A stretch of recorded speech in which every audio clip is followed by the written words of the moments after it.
B J പിക്കെതിരെ ശക്തമായ നിലപാടുമായി മുന്നോട്ട് പോയ ബി ജെ പി മുൻ സംസ്ഥാന സെക്രട്ടറിയും ബി ജെ പി നേതാവും സഹകാരിയുമായ എം എസ് കുമാറിനെ ഒതുക്കി രാജീവ് ചന്ദ്രശേഖർ. ഇന്ന് രാവിലെ എം എസ് കുമാറിൻ്റെ വീട്ടിൽ രാജീവ് ചന്ദ്രശേഖർ രഹസ്യമായി എത്തി. തലയിൽ മുണ്ടിട്ട് എത്തിയെന്ന് വേണമെങ്കിൽ പറയാം. എന്തായാലും രാജീവ് ചന്ദ്രശേഖറിനോടൊപ്പം ബി ജെ പി നേതാക്കളായ കരമന ജയനും സോമനും ഉണ്ടായിരുന്നു. ഇരുവരെയും മാറ്റി നിർത്തി രാജീവ് ചന്ദ്രശേഖർ അടച്ചിട്ട മുറിയിൽ എം എസ് കുമാറുമായി ചർച്ച ചെയ്തു. ഇടഞ്ഞു നിൽക്കുന്ന എം എസ് കുമാറിനെ സമാധാനിപ്പിച്ചാണ് രാജീവ് ചന്ദ്രശേഖർ മടങ്ങിയത്. എം എസ് കുമാർ ശക്തമായ നടപടികളുമായി മുന്നോട്ട് പോവുകയായിരുന്നു. കൗൺസിലർ തിരുമല അനിൽ എന്ന അനിൽകുമാറിൻ്റെ ആത്മഹത്യയുമായി ബന്ധപ്പെട്ടാണ് എം എസ് കുമാർ ചില വെളിപ്പെടുത്തലുകൾ നടത്തിയത്. താൻ രൂപം നൽകിയ തിരുവിതാംകൂർ സഹകരണ സംഘത്തിൽ നിന്ന് കോടികളാണ് ബി ജെ പി നേതാക്കൾ വായ്പ എടുത്തിട്ട് മുങ്ങിയത് എന്ന് പച്ചയ്ക്ക് പറഞ്ഞു എം എസ് കുമാർ. താനും ആത്മഹത്യയുടെ വക്കിലാണെന്ന് ഫേസ്ബുക്കിൽ അദ്ദേഹം കുറിച്ചു. തിരുമല അനിലിനെ തനിക്ക് നന്നായി അറിയാമെന്നും തിരുമല അനിലിനെ പോലെ തന്നെയാണ് തൻ്റെയും സഹകരണ സ്ഥാപനത്തിന് സംഭവിച്ചതെന്നും എം എസ് കുമാർ തുറന്നു പറഞ്ഞപ്പോൾ ബി ജെ പിയിൽ അത് പൊട്ടിത്തെറിയായി മാറി. ബി ജെ പി സംസ്ഥാന വൈസ് പ്രസിഡന്റും രാജീവ് ചന്ദ്രശേഖറിൻ്റെ അനുയായിയുമായ എസ് സുരേഷ് പറഞ്ഞത് M S Kumar B J പിക്കാരനല്ലല്ലോ എന്നാണ്. ഇത് എം എസ് കുമാറിനെ ക്ഷുഭിതനാക്കി. പത്രസമ്മേളനം വിളിച്ച് കാര്യങ്ങൾ പറയുന്ന ഘട്ടത്തിലെത്തി നിൽക്കുകയായിരുന്നു എം എസ് കുമാർ. ഇതോടെയാണ് രാജീവ് ചന്ദ്രശേഖർ അതീവ രഹസ്യമായി എം എസ് കുമാറിനെ കണ്ട് പ്രശ്നങ്ങൾ സോൾവ് ചെയ്യാൻ തീരുമാനിച്ചത്. മിതവാദിയായ കരമന ജയനും സോമനുമാണ് കൂടെ ഉണ്ടായിരുന്നത്.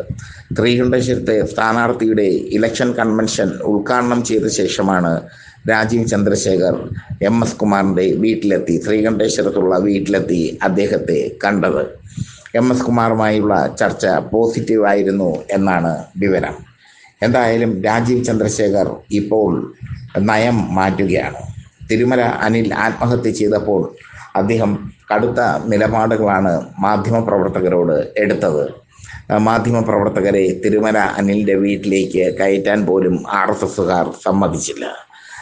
മാത്രമല്ല, തിരുമല അനിലിൻ്റെ ആത്മഹത്യയെ ബി ജെ പി മറ്റൊരു രീതിയിൽ പ്രചരിപ്പിക്കുകയും ചെയ്തു. തിരുമല അനിലിന് മാനസിക പ്രശ്നമുണ്ടെന്ന രീതിയിലൊക്കെയായിരുന്നു ബി ജെ പിയുടെ സൈബറിടങ്ങളിലെ പ്രചരണം. എന്നാൽ ഇപ്പോൾ കാര്യങ്ങളൊക്കെ മറിഞ്ഞിരിക്കുന്നു. തിരുമല അനിലിൻ്റെ ആത്മഹത്യയെക്കുറിച്ചുള്ള വിശദമായ വിവരങ്ങൾ പുറത്ത് വന്നിരിക്കുന്നു. പല ബി ജെ പി നേതാക്കളും വായ്പ എടുത്ത ശേഷം തിരിച്ചടയ്ക്കാതെ മുങ്ങി. തിരുമല അനിൽ പെട്ടു. അദ്ദേഹത്തെ വിശ്വസിച്ച് അദ്ദേഹത്തിൻ്റെ സഹകരണ സംഘത്തിൽ നിക്ഷേപിച്ചവർ എല്ലാം പണം തിരിച്ചു ചോദിച്ചതോടെ തിരുമല അനിലിനെ സഹായിക്കാൻ ആരുമില്ലാതായി മാറി. സംസ്ഥാന അധ്യക്ഷൻ രാജീവ് ചന്ദ്രശേഖറെ കണ്ട് പരാതി അറിയിച്ചിരുന്നു തിരുമല അനിൽ. പക്ഷേ രാജീവ് ചന്ദ്രശേഖറും കൈമലർത്തി. ഈ സാഹചര്യത്തിലാണ് തിരുമല അനിൽ ആത്മഹത്യ എന്ന അവസാന വാക്കിലേക്ക് പോയത്. തിരുമല അനിലിൻ്റെ ആത്മഹത്യയ്ക്ക് പിന്നാലെ ആനന്ദ് കെ തമ്പിയുടെ ആത്മഹത്യയും നടന്നു. അദ്ദേഹം RSSൻ്റെ വിശ്വസ്തനായിരുന്നു. തികച്ചും RSSകാരനായിരുന്നു അദ്ദേഹം. അദ്ദേഹത്തിൻ്റെ ആത്മഹത്യ ബി ജെ പിയെ കൂടുതൽ കുരുക്കിലേക്ക് നയിച്ചു.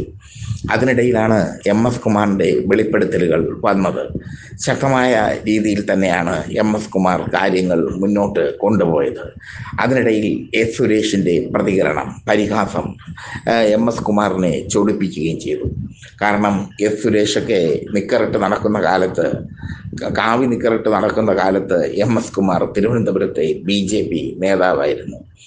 RSPയിൽ നിന്നാണ് അദ്ദേഹം ബി ജെ പിയിലേക്ക് എത്തിയത്.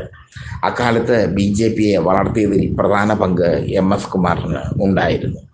RSPയിൽ നിന്ന് ബി ജെ പിയിലേക്ക് എത്തിയ അദ്ദേഹം ശ്രീകണ്ഠേശ്വരം വാർഡ് കൗൺസിലറായിരുന്നു. ബി ജെ പിയുടെ അഭിമാന സഹകരണ സംഘമായ അനന്തപുരം സഹകരണ സംഘം സ്ഥാപിച്ചത് എം എസ് കുമാറാണ്. പിന്നീട് അത് RSS ഏറ്റെടുക്കുകയായിരുന്നു അനന്തപുരം സഹകരണ സംഘത്തെ. പിന്നീട് അദ്ദേഹം തിരുവിതാംകൂർ സഹകരണ സംഘം സ്ഥാപിച്ചു. അവിടെ നിന്നാണ് ബി ജെ പി നേതാക്കൾ കോടികളുടെ വായ്പ എടുത്തിട്ട് മുങ്ങിയത്. അതിൽ ജില്ലാ നേതാക്കൾ ഉൾപ്പെടുന്നു, സംസ്ഥാന നേതാക്കൾ ഉൾപ്പെടുന്നു. ഒരു സംസ്ഥാന നേതാവ് മാത്രം 35 ലക്ഷം രൂപയുടെ വായ്പ എടുത്തിട്ടുണ്ട്, തിരിച്ചടച്ചിട്ടില്ല. ഇതൊക്കെയാണ് MS കുമാർ വെളിപ്പെടുത്തിയത്. മാത്രമല്ല, തൻ്റെ ഭാഗം വിശദീകരിക്കാൻ വേണ്ടി അദ്ദേഹം പത്രസമ്മേളനം വിളിക്കാനും ശ്രമിച്ചിരുന്നു. ഇതോടുകൂടിയാണ് രാജീവ് ചന്ദ്രശേഖറിന് അപകടം മണത്തത്. MS കുമാർ പത്രസമ്മേളനം വിളിക്കുന്ന ഘട്ടത്തിൽ എത്തി നിൽക്കുകയാണ്. പത്രസമ്മേളനം വിളിച്ചു കഴിഞ്ഞാൽ BJP നാറും. തിരുവനന്തപുരം നഗരസഭയിൽ BJPക്ക് ഒരിടം കിട്ടാതായി പോകും. അതുകൊണ്ടാണ് MS കുമാറിനെ ഓടിയെത്തി സമാശ്വസിപ്പിച്ചത് രാജീവ് ചന്ദ്രശേഖർ. രാജീവ് ചന്ദ്രശേഖർ ഇപ്പോൾ അടവ് നയവുമായി മുന്നോട്ട് പോവുകയാണ്. അദ്ദേഹം ഒരു രാഷ്ട്രീയക്കാരൻ എന്നതിൽ ഉപരി പ്രൊഫഷണലാണ്. കൃത്യമായി ഒരാളെ ചാക്കിട്ട് പിടിക്കാൻ അല്ലെങ്കിൽ ഒരാളെ അനുനയിപ്പിക്കാൻ രാജീവ് ചന്ദ്രശേഖറിന് കഴിയും. അങ്ങനെ പൊട്ടിത്തെറിക്കാൻ നിന്ന MS കുമാറിനെ ശാന്തനാക്കിയിരിക്കുകയാണ് രാജീവ് ചന്ദ്രശേഖർ എന്നാണ് സൂചന. MS കുമാറിൻ്റെ പ്രശ്നങ്ങൾ താൻ തന്നെ പരിഹരിക്കാമെന്ന് അദ്ദേഹം വാക്ക് നൽകിയത്രേ.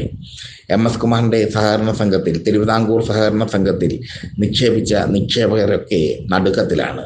കാരണം തിരികെ പണം കൊടുക്കാൻ ഇല്ലാത്ത അവസ്ഥ. ആ അവസ്ഥ MS കുമാർ ഫേസ്ബുക്കിലൂടെ പുറത്തുവിട്ടതോടെ നിക്ഷേപകർക്ക് ആദിയായി തുടങ്ങി. മാത്രമല്ല, BJPയുടെ സഹകരണ സംഘങ്ങളിലെല്ലാം തീവട്ടി കൊള്ള നടക്കുന്നു എന്ന സത്യം പുറത്തായി. MS കുമാറിനെ പോലെ വളരെ മാന്യനായ ഒരു നേതാവാണ് വളരെ ദയനീയമായ ഒരു കമൻ്റ് ഇട്ടത് തിരുമല അനിലിൻ്റെ ആത്മഹത്യയുമായി ബന്ധപ്പെട്ട്. ആ ദയനീയമായ കമൻ്റ് കേരളത്തിൽ ഉടനീളം ചർച്ച ചെയ്തു. എന്തായാലും MS കുമാറിനെ ഒതുക്കിയതിലൂടെ രാജീവ് ചന്ദ്രശേഖറിന് പകുതി ആശ്വാസം നേടാം. തദ്ദേശ സ്വയംഭരണ തെരഞ്ഞെടുപ്പിന് മുമ്പ് ഒരു പത്രസമ്മേളനം നടത്തി MS കുമാർ നേതാക്കളുടെ പേര് വെളിപ്പെടുത്തില്ല. എരുതിയിൽ എണ്ണയൊഴിക്കുന്നത് പോലെയായിരുന്നു രാജീവ് ചന്ദ്രശേഖറിൻ്റെ വലങ്കൈയായ S സുരേഷിൻ്റെ നിലപാട്. MS കുമാർ BJPക്കാരനല്ലല്ലോ എന്നാണ് S കുമാർ പറഞ്ഞത്. അതാണ് MS കുമാറിനെ ഏറെ നോവിച്ചത്. ഒരുപാട് കാലം BJPക്ക് വേണ്ടി കഷ്ടപ്പെട്ട നേതാവാണ് അദ്ദേഹം. രാഷ്ട്രീയത്തിന് അതീതമായി അദ്ദേഹം നല്ല സൗഹൃദ ബന്ധം സൂക്ഷിക്കുന്നുണ്ട്. സുരേഷ് കുറുപ്പുമായും, CPM നേതാവായ സുരേഷ് കുറുപ്പുമായും, CMP നേതാവായ ജോണുമായും, CP ജോണുമായും ഒക്കെ നല്ല സൗഹൃദം സൂക്ഷിക്കുന്ന വ്യക്തിയാണ് MS കുമാർ. ആ MS കുമാർ BJPയുടെ തിരുവനന്തപുരത്തിൻ്റെ ഒരു കാലത്തെ മുഖവും കൂടിയായിരുന്നു. അദ്ദേഹത്തെയാണ് ആക്ഷേപിച്ചത് S സുരേഷ്, ഇന്നലെ വന്ന S സുരേഷ്. അതാണ് MS കുമാർ ക്ഷുഭിതനാകാനുള്ള കാരണം. എന്തായാലും MS കുമാറിനെ ഒതുക്കാൻ രാജീവ് ചന്ദ്രശേഖർ തന്നെ നയതന്ത്രജ്ഞൻ്റെ വേഷം കെട്ടി ഇറങ്ങിയിരിക്കുന്നു. നയതന്ത്രജ്ഞൻ്റെ വേഷം കെട്ടി ഇറങ്ങിയ രാജീവ് ചന്ദ്രശേഖർ വിജയം കണ്ടിരിക്കുന്നു. പക്ഷേ എത്ര കാലം MS കുമാറിനെ അടക്കി നിർത്താനാകും എന്നത് കണ്ടറിയണം.